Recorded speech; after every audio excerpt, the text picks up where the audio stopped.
We're going to take this path of really this genius method of starting your own indie label. You are monetizing in a way that's not like, an artist who's looking for some streams and some vanity views. No. A lot of people just stop short. They never know that they were 5% away from unlocking everything.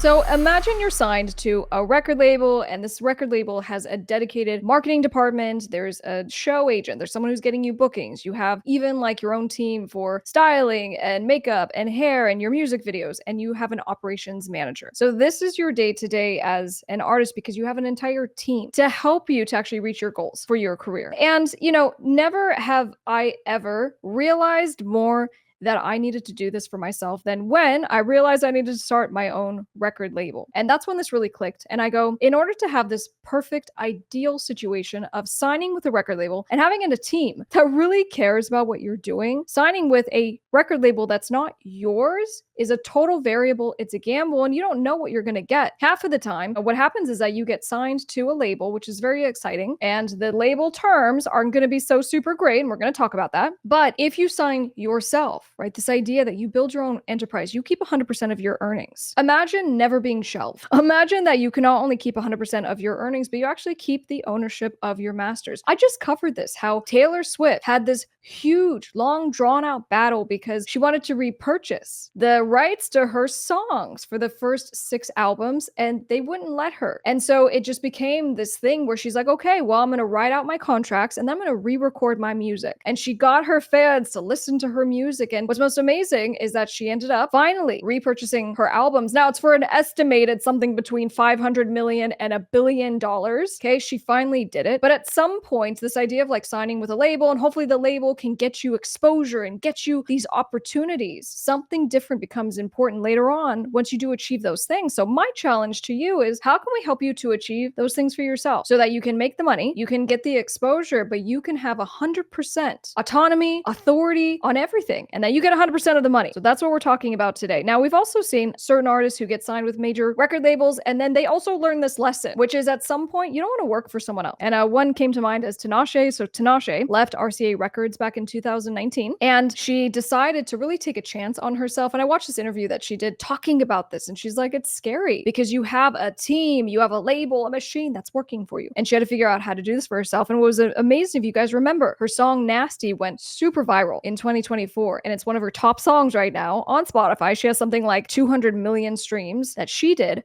by herself independently. Presentation is key. And that's what I realized when I started my label. And I'm like, you know what? In order for anybody, a potential studio that wants to sign my music for their film, their TV show, maybe to put it into a game, to get booked on a festival, like the way you present yourself matters. And so if you go, hey, our record label is submitting us, it makes a big difference. Okay, so that's number one. But besides that, it's also a vessel of legal protection. Here's why I love record labels. You actually set up an LLC. You do this even if it's just you. You do this if you're a band, because what happens is that you are now protected by a legal liability shield, so that, for example, you're doing a show and you kick someone in the face by accident and you get sued. Well, what gets sued is going to be your company. You do a contract, there's a breach of contract, like all these things. And so what's cool is that it protects your personal assets, your personal car, right? Your house, your bank accounts. So it's an actual liability shield, but it also is a way that you can create so much clarity, because you go, we are now this music business enterprise. If you don't want to call it a record label, call it something else. It's a music business enterprise. And so if you are, for example, a band, there's a whole bunch of you,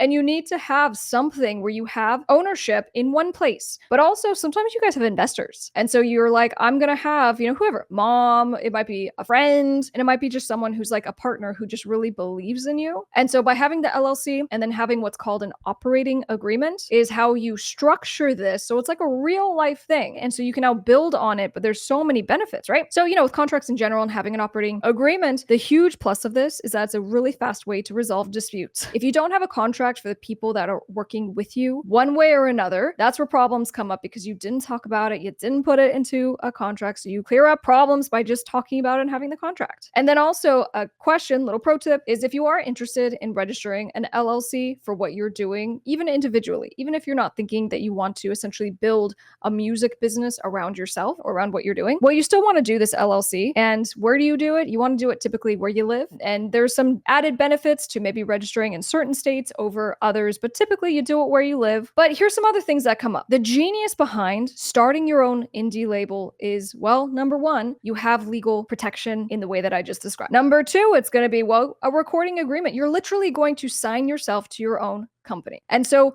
what can happen and what does happen is that as you guys kind of get some juice, some steam behind what you're doing, you get some fandom, you get people coming to your show and streaming your music and buying your stuff. Then when you do have an opportunity from another label, if that's something you want to do, cool. This is part of the plan because you're signed to your label. So now that new label has to buy you out. You see what I'm doing here? And this is what I do as an attorney every single day. Another reason why, it's genius to start your own record label is because you own your intellectual property. So when I say intellectual property, I'm saying your name, the trademark that you use for your brand. And it could actually be your legal name. It could be, a pseudo name that you came up with, but it's your trademark. And then also the copyright. So I want to explain this. What's the difference? Because we get confused sometimes. Copyrights and trademarks are two different things. They're what we call intellectual property, okay? But they're two different things. The trademark identifies the source of, let's say, the music. What's the name of the creator of the song? The copyright is for the songs themselves. It's the creative juice itself. And so when we talk about registering with the actual government, the federal government, we do this as a tactic because once we get these registrations for you, it makes it like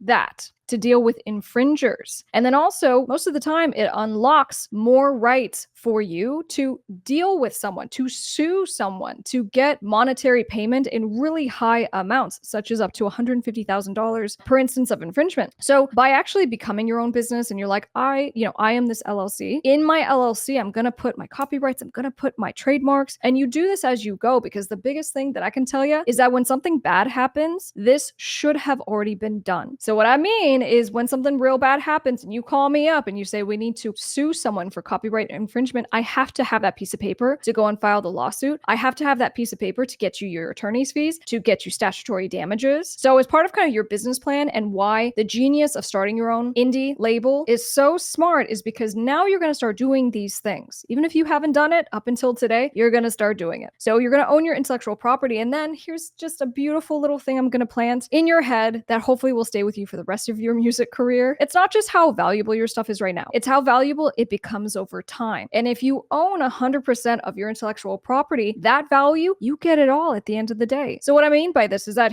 I do music catalog sales in the tens of millions of dollars. And so we go to actually sell your catalog because it has legacy, it has brand, it has value. And we do this for independent artists. We do this for big names as well. But I promise the independents are crushing it, so long as you actually have the ownership still. Okay, so always keep that in mind. And this is why it's just such a big upside. If you do, in fact, retain ownership, you create your own label, become your own label. And if someone wants to buy you out, such as another label later on, cool. We can negotiate and make sure you get paid properly. Now, if you are interested in registering your copyrights, you can do that at copyright.gov. If you want to register your trademark, it's uspto.gov. I promise with the trademarks, probably not something you want to do on your own, but I do have a training for how to register your copyrights on this channel. You can check that out. And there's a special training in that video if you have used AI in any way to help create your music. So we talk about how to deal with that in your registration. If you're finding this video helpful, please make sure to share it with someone. Just like text it, send it on WhatsApp, whatever. This is truly just to help you and your music business career. And so the only way that we grow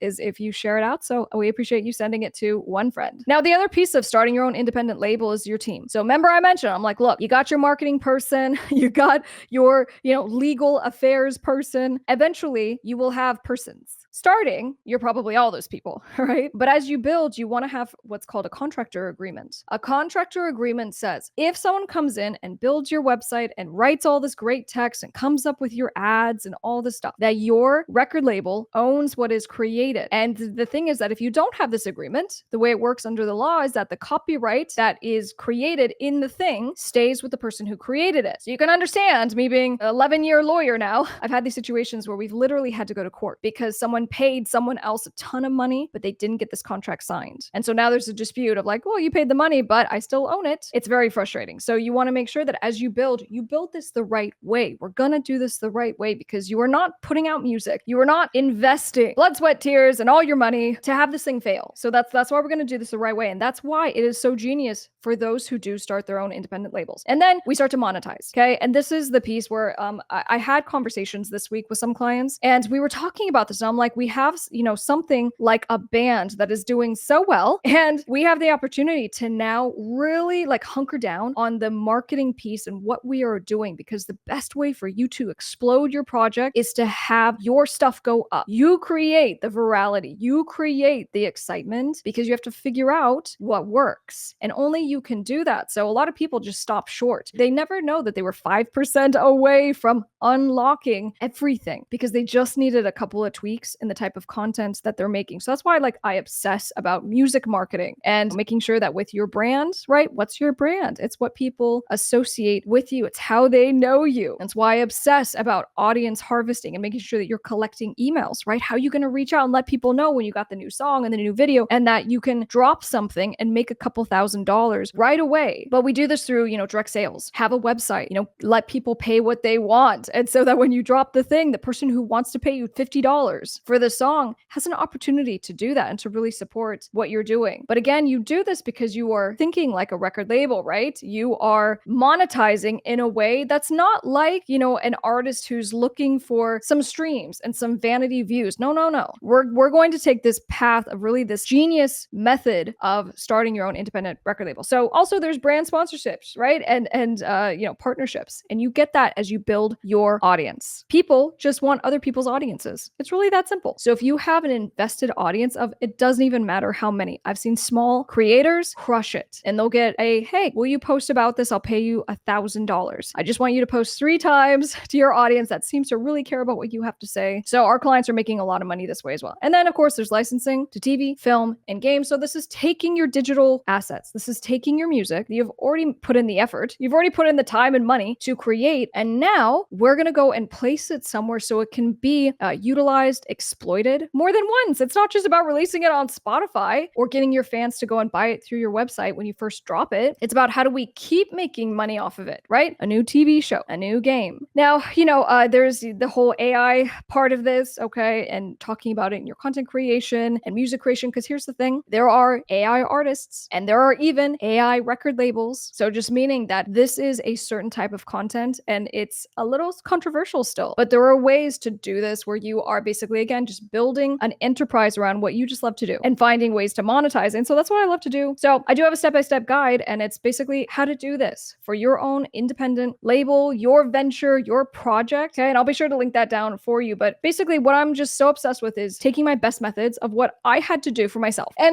spending hundreds of thousands of dollars to do this, to do the marketing tactics and hire the companies and the PR and all this stuff, and figuring out truly what seems to work time and again. Once you figure out your brand, right? Once you figure out like your feel good with the content, the music, and then we plug and play. Okay. So there definitely is a formula. But anyway, so this indie label, how to build in it, there is contract templates. Okay. So it's not just my best methods, it's contract templates, it's all my music marketing. It's lots of good stuff in there. So I'll link it down below if you want to check it out. And if you, in fact, are interested in starting your own record label, or you already have, what I want you to do right now is drop a comment down below to specifically just leave a word of encouragement, because it's kind of scary. I know a lot of people will watch this and they might not ever take action. You have to take action. You have to take a chance on yourself. And I promise it is scary. And the people who are able to get through that fear can actually have change. And you're going to be one of those. I'll see you guys on the next one. I'm Top Music Attorney.